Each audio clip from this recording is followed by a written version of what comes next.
অ্যাকাউন্টিংয়ে 1 মিনিটে 2 number ensure করতে চাও, তবে এই ভিডিওটা তোমার জন্য। প্রত্যেক বছরই বোর্ডে আসে যে কোন কোন হিসাবগুলো রেও মিল আসলে অন্তর্ভুক্ত হবে না, ওইগুলা চিহ্নিত করো। দেখো একদম খুব ইজিলি মনে রাখতে হবে যে প্রারম্ভিক সম্পদ এবং প্রারম্ভিক দায় এই বিষয়গুলো কখনোই রেও মিলে আসবে না, কিন্তু সমাপনী সম্পদ এবং সমাপনী দায় এই বিষয়গুলো কি রেও মিলে আসবে।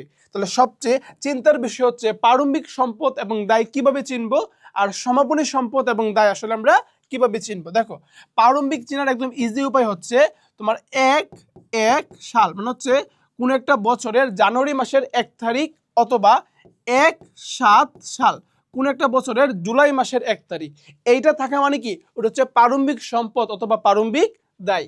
আর সমাপনী চেনার একটা উপায় হচ্ছে তোমার 30-6 সাল মানে হচ্ছে কোন একটা বছরের জুন মাসের 30 তারিখ, অথবা 31-12 সাল কোন একটা বছরের ডিসেম্বর মাসের 31 তারিখ।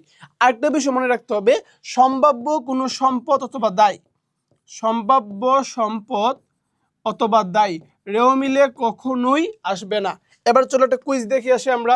দেখো তো আসবাবপত্র 1-1-24, দেখো 1 মানে কি বলতো, প্রারম্ভিক। তাহলে প্রারম্ভিক সম্পদ এটা কি রেও মিলে আসবে? প্রারম্ভিক সম্পদ কখনোই রেও মিলে আসবে না। এবার দেখো যন্ত্রপাতি 31-12 মানে কি সমাপনী, তাহলে সমাপনী সম্পদ কি অবশ্যই রেও মিলে আসবে। দেনাদার সম্পদ কিন্তু আছে কি 1-7 মানে কি প্রারম্ভিক, তাহলে প্রারম্ভিক সম্পদ কি রেও মিলে আসবে না। তো এই ধরনের বিষয়গুলো যদি তোমরা আরো বেশি পরিমাণে জানতে চাও, তাহলে কমেন্টে থেকে আমাদের লেকচারটি দেখে আসতে পারো।